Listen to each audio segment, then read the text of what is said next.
Hello people, Edwin Learnard here. In my next segments, I should say, on YouTube, on my astrological series, I'm going to be discussing, delineating, and dissertating about the planet Mercury.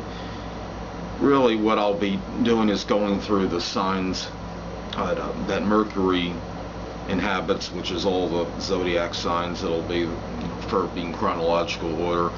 First interpretation will be Mercury in Aries, then Mercury in Taurus, then Mercury in Gemini, so on and so forth. In this video, I just want to give the people out there just a brief overlay and understanding of the meaning of Mercury in one's horoscope. Mercury in a natal chart governs the ability generally to communicate, reasoning ability. It also shows how we think and convey our ideas and thoughts. Its conceptual ability, and I don't know if that is necessarily grammatically correct here, but I guess what I'm saying, its ability to understand and grasp concepts could be indicative of planning for the short period. A person, for example, with Mercury in Virgo as opposed to Mercury in Pisces, Mercury in Virgo could be very analytical and be very articulate, have a good vocabulary and everything.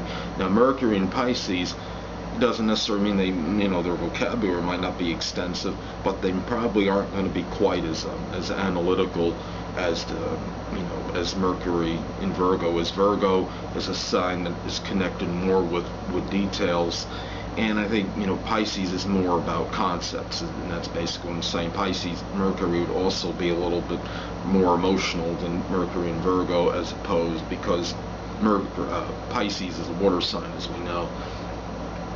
Another example would be a person with Mercury in Cancer can be more of an emotional communicator in contrast to Mercury in Gemini. Mercury in Gemini is very objective and would probably have more of just a regular, plain tone when talking and communicating.